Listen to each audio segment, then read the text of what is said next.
শক্তিশালী একটি বশীকরণ আছে, খুবই শক্তিশালী একটি বশীকরণ, যে বশীকরণটি করতে হয় তাশরিকের দিনের ভিতরে, আইয়ামে তাশরিকের মধ্যে করতে হয়।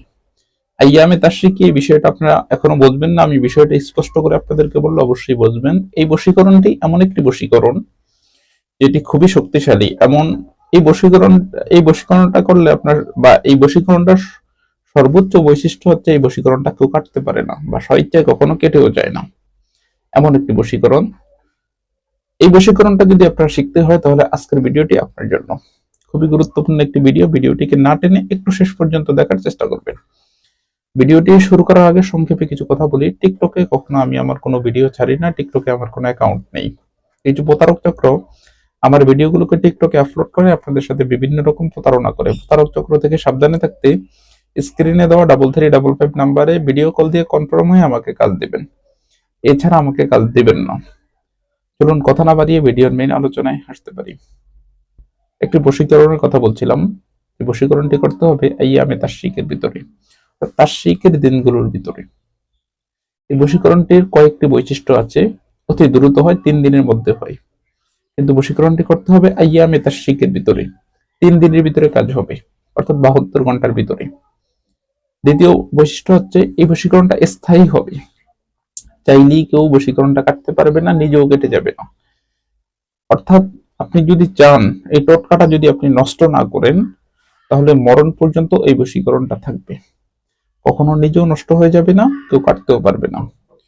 চতুর্থত, যাকে আপনি বশ করবেন, ছেলে অথবা মেয়ে হোক, যাকে বশ করবেন ওই লোকটা আপনার বাধ্যবাধকতায়, সে যদি মেয়ে হয়ে থাকে তাহলে সে আপনার বাধ্য ওয়াইফের মতো আপনার সাথে আচরণ করবে। অর্থাৎ আপনি যেমন বলেন তাকে, আপনি তাকে যেমন বলবেন, যেভাবে ঘুরাতে চাবেন, সে ওরকম ভাবেই সে আপনার কথা শুনতে বাধ্য হবে। সে যদি ছেলে হয়ে থাকে এক প্রকার আপনার গোলামের মতো থাকবে, মেয়ে হয়ে থাকলেও আপনার গোলামের মতো থাকবে, এমন একটি বশীকরণ।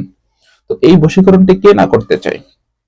সবাই হয়তো বা করতে চান, কিন্তু এই বশীকরণটা করতে হবে তাশরিকের দিনের ভিতরে। তাশরিকের দিন কি, বা কোন দিনে কোন সময় কিভাবে করবেন, সম্পূর্ণ নিয়মটি আমি এই ভিডিওর শেষ দিক দিয়ে বিস্তারিত আপনাদেরকে বলে দিব। তাই ভিডিওটি আপনারা শেষ পর্যন্ত দেখবেন। তো যে টোটকাটির মাধ্যমে আপনারা এই বশীকরণটা করতে হবে, ওই টোটকাটি কিভাবে লিখবেন এবং টোটকাটি কোনটি, ওই বিষয়টি এখন আমি আপনাদেরকে দেখাচ্ছি। যে তাবিজটির মাধ্যমে আপনারা শক্তিশালী বশীকরণটি করবেন, সেই তাবিজটি হচ্ছে এই তাবিজটি। এখানে তাবিজটি যেভাবে আপনারা দেখতে পাচ্ছেন, নকশাটি, তাবিজের নকশাটি হুবাহু এরকমভাবে আপনারা নকশাটি লিখতে হবে।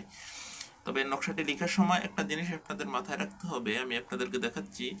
প্রতিটি লেখার উপর একটি চাল আছে, 1 2 3, এই যে 2 1 1 11 7 2 13, তারপর এই যে চালগুলো, এই চালগুলো অবশ্যই লিখতে হবে, না হলে তাবিজটি জিন্দা থাকবে না, জীবিত থাকবে না।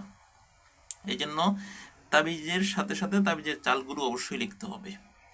লেখার পরে আপনারা এখানে দেখতে পাচ্ছেন ছেলের ছবি লেখা, এই ঘরে ছেলের ছবি দিতে হবে, আর এই ঘরে মেয়ের ছবি দিতে হবে। এই ঘরে ছেলের ছবি দেওয়ার পরে নিচনে যে জায়গাটুকু দেখতে পাচ্ছেন, এখানে ছেলের নাম দেবেন, আর মেয়ের ছবির নিচনে মেয়ের নামটা দিবেন। আর এই যে দুইটা ঘরের পরে আপনারা দেখতে পাচ্ছেন খালি জায়গা, এখানে মেয়ের মায়ের নাম দিবেন, আর এই ঘরের নিচনে ছেলের বাবার নাম দিবেন। বাস এতটুকুই।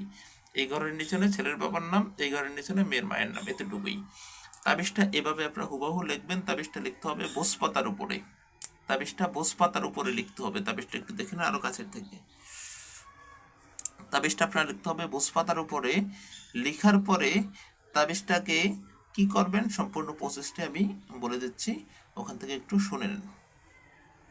এতক্ষণ আপনারা যে টোটকাটি দেখছেন, বা যে টোটকাটির মাধ্যমে আপনারা শক্তিশালী বশীকরণ করবেন, ওই টোটকাটি এতক্ষণ দেখছেন। এই টোটকাটি আপনারা আইয়ামে তাশরিক যেদিন থেকে শুরু হয়, আইয়ামে তাশরিক অর্থাৎ কোরবান ঈদের 3 দিন আগ থেকে, আর 9 তারিখ 10 তারিখে তো জিলহজ মাসের 10 তারিখে তো কোরবান ঈদ, 9 তারিখ ফজর থেকে নিয়ে 13 তারিখ আসর পর্যন্ত এই সময়টাকে বলা হয় আইয়ামে তাশরিক। এই সময়টার ভিতরে কাজটা করতে হবে, অর্থাৎ কোরবানের আগের দিন থেকে নিয়ে কোরবানের 3 দিন পর পর্যন্ত এই সময়টার ভিতরে আপনারা করতে হবে। তবে কাজটা আপনারা সকাল থেকে দুপুরের ভিতরে করে নিলে সবচেয়ে ভালো হবে। যে টোটকাটা এতক্ষণ দেখছেন, এই টোটকাটা একটা ভোজ পাতার উপর লিখবেন। লিখে সুন্দর করে যে কোনো একটি টোটকাটাকে ভোজ পাতার উপরে যে কোনো কালি দ্বারা, জাফরানের কালি দ্বারা হোক, লাল কালি দ্বারা হোক, কালো কালি দ্বারা হোক, যে কোনো কালি দ্বারা লিখবেন। লেখার পরে আপনারা এই যে ভোজ পাতার উপর লিখবেন, ভোজ পাতাটাকে আপনারা সুন্দর করে তাবিজের মতো করে পেঁচিয়ে একটি ঘরকুলি ব্যাঙ, অর্থাৎ ঘরে যেই ব্যাঙগুলো থাকে এই ব্যাঙের মুখের ভিতর দিয়ে দিবেন। ব্যাঙটাকে খাওয়াবেন।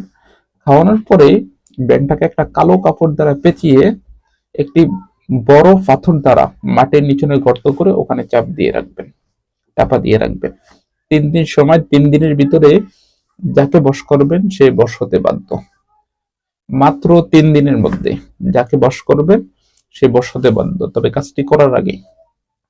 কাজটি করার আগে অবশ্যই আমার অনুমতি নিয়ে নেবেন। আবার অনুমতি ছাড়া কেউ করার চেষ্টা করবেন না। না হলে যদি আমার অনুমতি ছাড়া কাজ করেন তাহলে কাজ হবে না। এই কাজটি করার আগে অবশ্যই আমার অনুমতি নিয়ে নেবেন, যেহেতু টোটকাটি আমি দিয়েছি। ধন্যবাদ।